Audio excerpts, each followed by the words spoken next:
Most people begin their transformation the same way: a sudden spark, a surge of excitement, a promise whispered to themselves late at night that tomorrow will be different, that they will wake up early, work harder, become stronger, sharper, better. And for a moment, that feeling is real, warm, powerful, intoxicating. But like all emotional fire, it consumes its fuel quickly, because motivation is not a foundation. It is a weather pattern, unpredictable and temporary. And those who build their life on motivation are building houses on clouds. They move only when the feeling arrives. They rest when it disappears. And slowly they accept a quiet defeat, not dramatic, not loud, just a soft surrender to inconsistency. And this is the first truth of the silent samurai path. If you require motivation to act, you have already surrendered control of your life to a feeling you cannot command. Because feelings obey biology, mood, comfort, distraction, hunger, boredom, validation, rejection, and thousands of small forces outside your authority. So the person who waits to feel ready is unknowingly training themselves to be ruled, not to rule. And society reinforces this weakness, selling motivation as if it were a sacred resource, telling you to watch another speech, another quote, another burst of emotional sugar to lift you again. But no one tells you the real cost. The more you depend on motivation, the less you develop discipline. And the less discipline you have, the more fragile your identity becomes, until you are someone who can only move when emotionally pushed, like a leaf waiting for wind. And deep down you know this, because you have seen it in your own patterns: the gym memberships abandoned, the notebooks half-filled, the projects started with passion and left with silence. And this cycle is not laziness, it is a misunderstanding of how strength is built.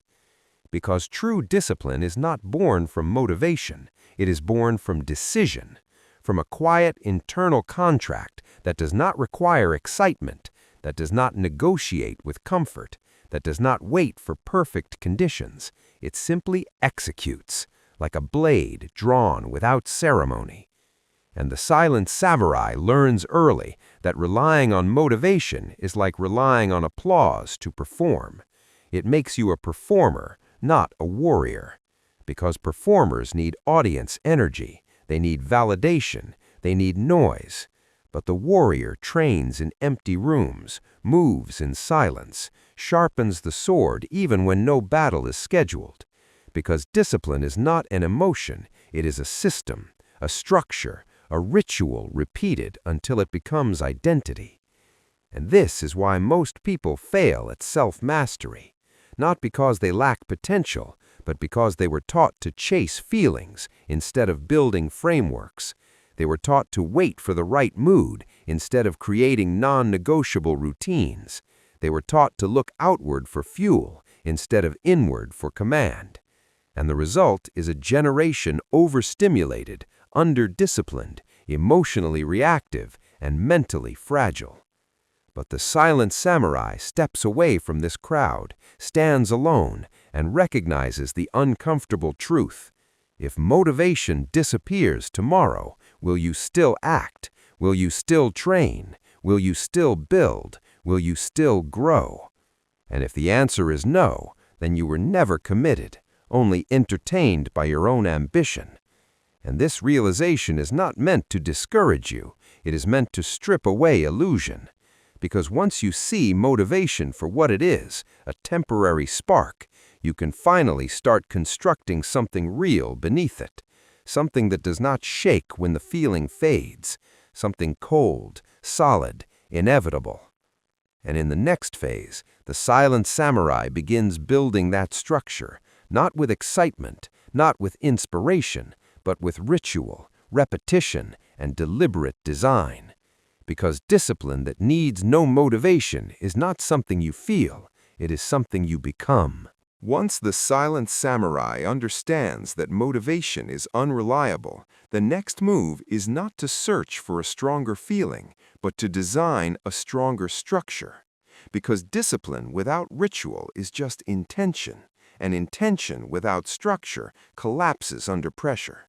So the samurai begins by simplifying the battlefield, removing complexity, removing choice, removing negotiation with the self, because every decision you must make in the moment is a door for weakness to enter. And rituals close those doors. They turn action into default behavior, automatic, unquestioned, inevitable. And this is where most people fail. They attempt to build discipline through willpower alone. But willpower is a limited resource. It drains with stress, hunger, emotion, distraction. Yet ritual does not drain. Ritual runs like a machine once installed. And to build ritual, the samurai starts small, embarrassingly small. A single action repeated daily, not because it is impressive, but because it is unbreakable. And through this repetition, the mind learns a new law. We do what we said we would do, no matter the mood, no matter the noise, no matter the comfort calling from the corner of the room. And slowly, the ritual becomes sacred, not in a religious sense, but in a personal code sense, a private contract between the samurai and their future self. And every completed ritual reinforces trust, because self-trust is built not by grand promises, but by kept ones. And this trust becomes the foundation for larger rituals, stacked carefully, patiently, like stones forming a fortress. Morning routines, training hours, reading blocks, creation sessions, all placed intentionally in the day so that progress is no longer dependent on inspiration. It is scheduled like sunrise. And over time, the samurai no longer asks, "Do I feel like doing this?" because the question itself disappears, replaced by a simpler command. It is time. And this is the quiet power of ritual. It removes debate. It removes emotional interference. It removes identity confusion, because you are no longer someone trying to be disciplined. You are someone who simply follows a code. And people around you may not notice it first, because rituals are quiet, private, unseen, uncelebrated. But inside, a transformation is taking place. The chaotic mind becomes orderly. The scattered will becomes directed. The fragile habit becomes solid behavior. And as this continues, something strange happens. Discipline stops feeling like effort, because effort was never the point. Design was. And now the samurai moves through tasks with calm inevitability, not rushing, not forcing, not fighting resistance, but flowing through a pre-built path. And this is how real self-mastery begins, not with dramatic motivation, but with quiet architecture. Because the person who controls their rituals controls their days, and the person who controls their days controls their destiny, without needing to feel ready, without needing to feel inspired, without permission from their own emotions. Ritual is where discipline begins, but identity is where it becomes permanent, because actions repeated long enough carve pathways in the mind, and those pathways slowly rewrite the answer to the most important question a person can ask themselves: who am I? And most people never consciously shape this answer. They inherit it from family, society, past failures, old labels, temporary emotions. And because of that, their identity remains soft, changeable, fragile, easily bent by circumstance. But the silent samurai understands that identity is not discovered, it is forged, and every ritual completed is a hammer strike on the blade of the self. Every day, without excuses, adds density, sharpness, weight. And over time, the samurai no longer needs discipline as an external force, because discipline has fused into identity. And this is a critical distinction, because a person who tries to be disciplined must constantly fight themselves. But a person who sees themselves as disciplined simply behaves according to who they are, just as fire burns and water flows. And this is why identity hardening is the most powerful stage, because once identity is set, behavior follows automatically. You do not need motivation to breathe. You do not need inspiration to be who you are. And the samurai trains until discipline is no longer something they perform, but something they embody. And this embodiment is quiet. It does not announce itself. It does not seek recognition. It does not require applause. It just exists, solid, calm, immovable. And people may test it. Life may challenge it. Emotions may rise against it. But a hardened identity does not negotiate with temporary states. It holds the line. And this is when the real shift happens, when waking early is not a task, but a trait, when training is not an activity, but a nature, when focus is not a struggle, but a default. And this transformation is invisible from the outside until the results appear. And when they do, people will call it talent, luck, giftedness, not knowing the silent truth. They are witnessing identity at work, not motivation, not willpower, not hype, but a self forged slowly, privately, relentlessly. And this is the final evolution of discipline without motivation, a state where you no longer need to push yourself forward because there is no other direction you can move. The path is set, the code is internal, the samurai has become the discipline, and from this point onward, progress is inevitable. There is a moment in every path of mastery that no one speaks about. A silent checkpoint where excitement has vanished, progress feels slow, results are invisible, and the mind begins whispering questions it never asked during the early days of ambition. Why am I doing this? Is this even working? Wouldn't it be easier to stop? And this is not laziness, this is boredom, the final gate before real transformation, because boredom is the mind's test of sincerity. It appears when novelty fades, when external praise is absent, when growth is too gradual to stimulate dopamine. And most people fail here, not in struggle, not in hardship, but in monotony, because they built their identity on excitement, not commitment. And when the excitement leaves, so do they. But the silent samurai was prepared for this moment, because they do not rely on emotional fuel. They rely on code. And code does not break under boredom. It continues, quietly, mechanically, patiently. And in this stage, training feels ordinary. Practice feels repetitive. Effort feels dull. But this dullness is sacred, because it is where separation occurs, where the many turn back and the few move forward, not with passion, but with inevitability. And in this quiet repetition, something deep happens. The mind stops resisting, stops questioning, stops negotiating, and begins accepting the path as normal. And when action becomes normal, resistance dies. And when resistance dies, consistency becomes natural. And this is why boredom is not an enemy, it is a purifier. It removes those who are only interested in the fantasy of greatness, leaving only those committed to the reality of it. And the samurai walks through this gate without ceremony, without celebration, without complaint, simply because this is what they do. And on the other side of boredom, a strange calm appears, a sense that effort is no longer effort, that progress no longer needs urgency, that time is now an ally, not a threat. And those who reach this stage rarely speak about it, because it cannot be explained to those who have not endured it. It can only be lived, silently, steadily, until the world one day notices the outcome, unaware of the long, uneventful nights that built it. There comes a stage in the silent samurai's journey where progress becomes so internal, so private, that no one else can see it.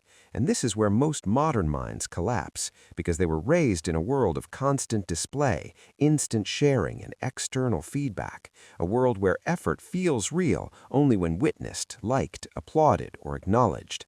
But discipline that needs no motivation also needs no audience, because the samurai understands a harsh truth. If your work depends on being seen, your strength depends on others, and dependence is weakness. So the samurai learns to train in empty rooms, to create in silence, to improve in secrecy, not out of arrogance, but out of strategic detachment. Because when no one is watching, excuses have nowhere to hide, performance masks cannot be worn, and only real character remains. And this is the arena where identity either solidifies or collapses, because working without witnesses removes the reward of recognition, leaving only the raw relationship between you and your code. And at first, this feels uncomfortable, even lonely, because the mind is used to external mirrors. But slowly, a new source of satisfaction emerges, a quiet internal pride, not loud, not boastful, but stable, because it is based on integrity, the alignment between what you said you would do and what you actually did. And this alignment is the true foundation of self-respect. And the samurai begins to prefer this solitude, because in it there is no comparison, no distraction, no need to perform, only pure progression. And paradoxically, this is when results accelerate, because energy is no longer wasted on proving, only on building. And when the world finally sees the outcome, it appears sudden, surprising, overnight. But in truth, it was constructed slowly, in shadows, without witnesses. And this is the way of silent dominance, the way of the unseen craftsman, the unseen warrior, the unseen builder who arrives fully formed, not because they hid, but because they refused to rely on being seen to become strong. At the end of this path, something subtle yet unstoppable has occurred. The silent samurai has crossed a point of no return, where discipline is no longer a struggle, rituals are no longer conscious effort, identity is no longer fragile, boredom no longer threatens, solitude no longer feels lonely, and the self that once needed motivation has been replaced by a self that moves with quiet inevitability. Because when structure, repetition, and hardened identity combine over time, they create a momentum that no longer requires force. And this is the final state most people never reach, not because it is impossible, but because it is invisible from the outside and unrewarding in the beginning. But for the samurai who endured the slow forging, the reward is absolute inner authority. The feeling that no matter what the world throws, the core will hold, because it has been tested daily in private. And this inner authority changes how one walks, speaks, decides, and exists, without announcing itself, without demanding recognition, and others feel it without understanding it, sensing stability where they expected fluctuation, calm where they expected reaction, consistency where they expected effort. And the samurai does not explain this, because explanations are for those still negotiating with themselves. And now there is no negotiation, only execution, only presence, only a quiet certainty that the path will be walked tomorrow and the next day and the next, regardless of mood, circumstance, or opinion. And this is why discipline that needs no motivation is the highest form of self-mastery, because it removes dependence on anything external, including your own changing emotions, and leaves only a self-directed force, self-fueled, self-governed, self-formed. A being who does not need to feel powerful to be powerful, who does not need to feel ready to act, who does not need to feel inspired to create. And this is the true silent samurai, not a character, not a fantasy, but a person who has become inevitable. And when you reach this point, the world may finally see you, but by then, you no longer need the world to. Want before and after moments without enduring the in-between. And the in-between is where strength actually lives. The unglamorous mornings, the silent discipline, the private restraint, the moments where quitting would go unnoticed by everyone except you. And this is where the real test exists. Not whether you can perform when others are watching, but whether you can remain consistent when no one cares. Because when no one is watching, there is no social pressure to maintain standards, no reputation to protect, no external consequence for failure. And that is why integrity is born in isolation, because integrity is who you are when no reward or punishment is present. And strength built without witnesses becomes part of your nervous system, not part of your image, which is why it does not need to be defended, explained, or proven.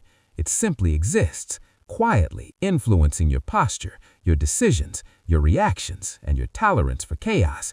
And this is why the silent samurai trained away from crowds, not to hide, but to remove distortion, because attention distorts effort. It turns performance into discipline, and performance always leaks energy, while discipline preserves it.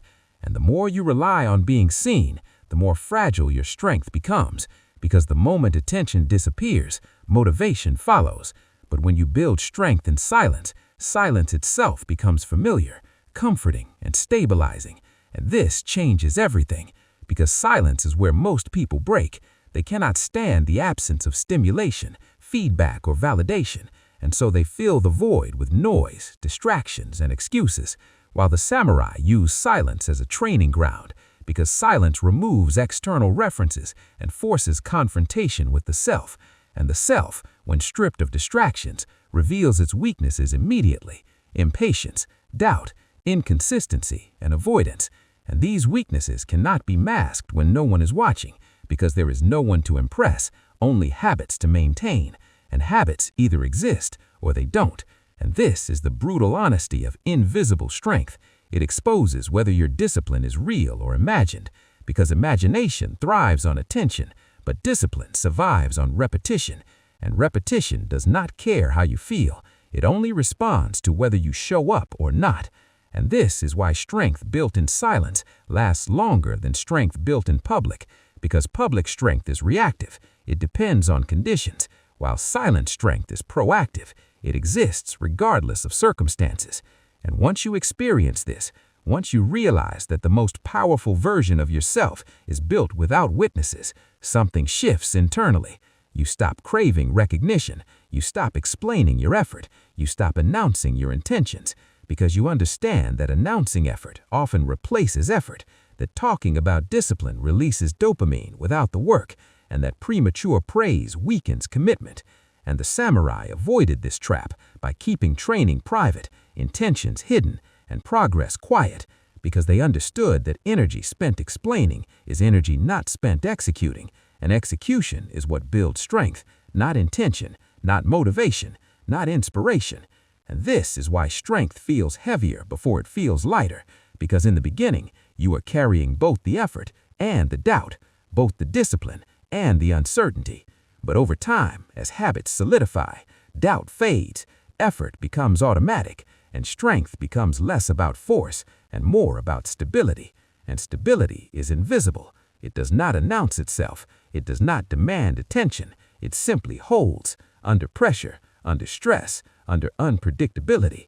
And this is why people are drawn to calm individuals without knowing why, because calmness is often the external signal of internal strength.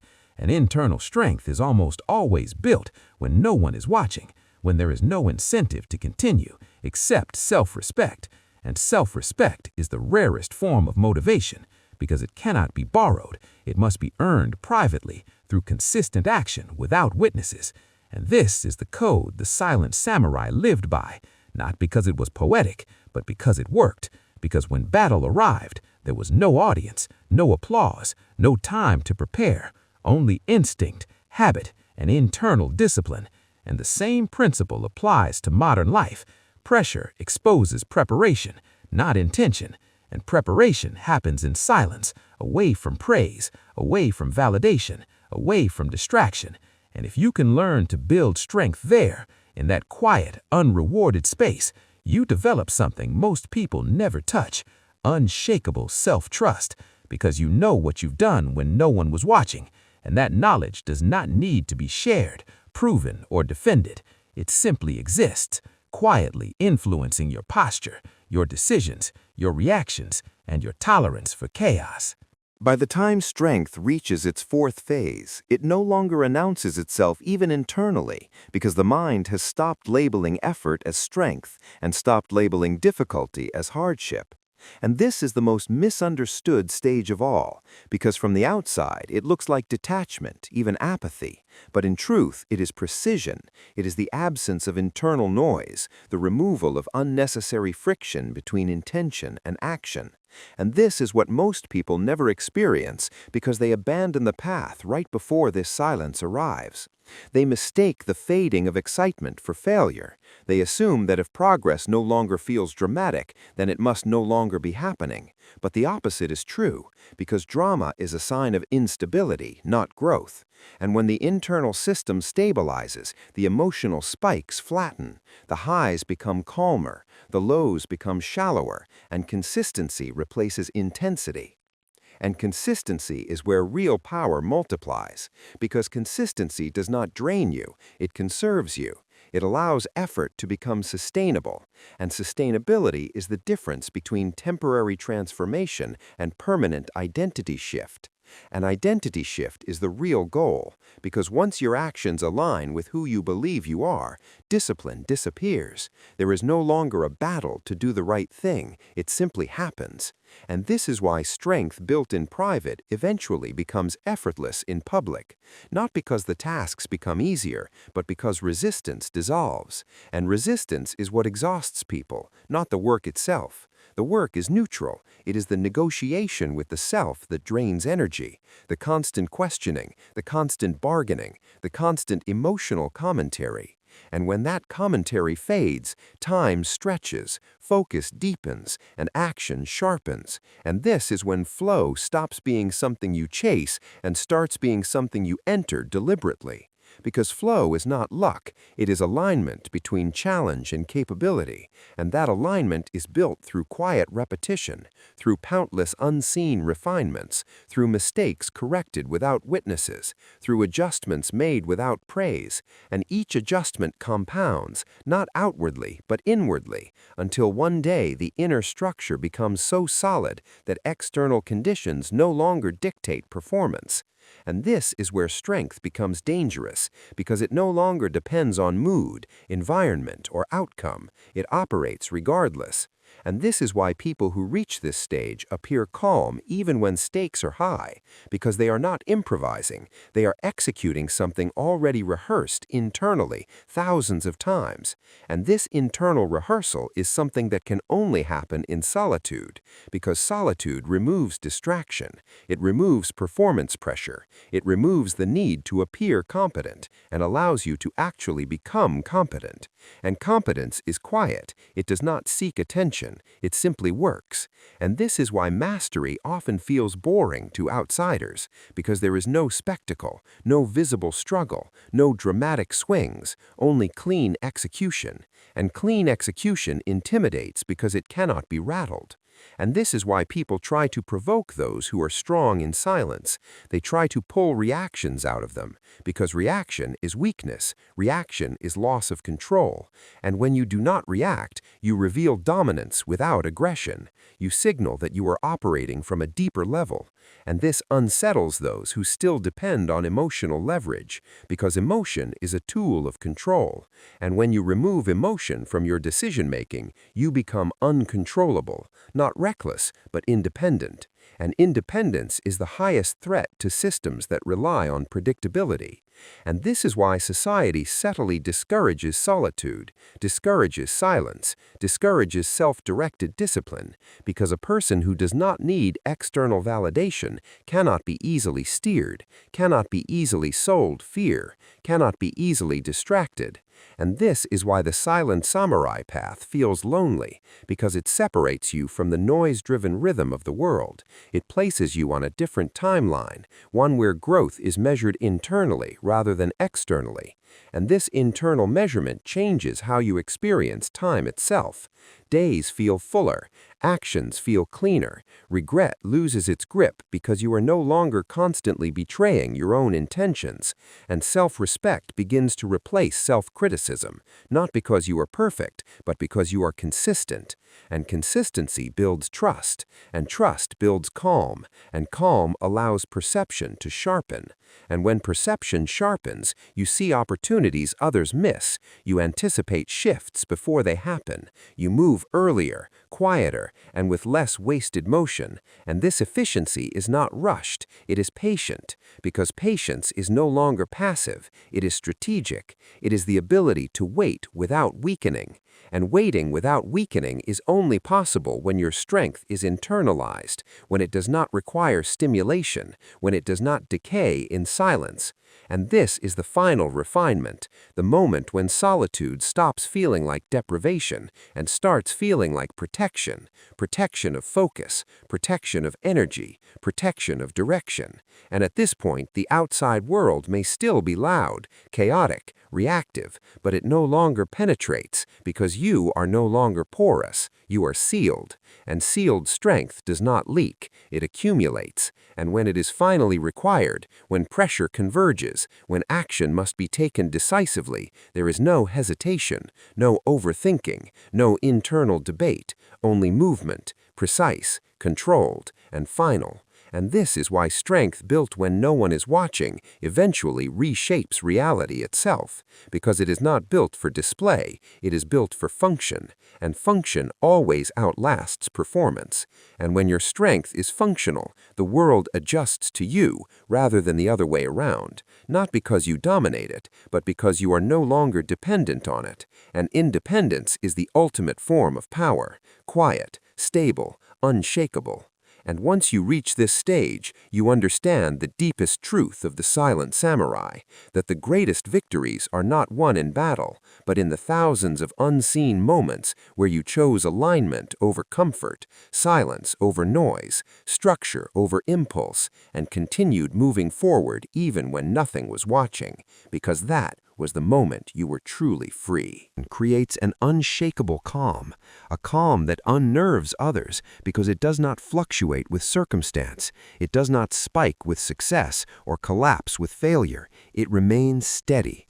And steadiness is the most intimidating form of power because it cannot be manipulated.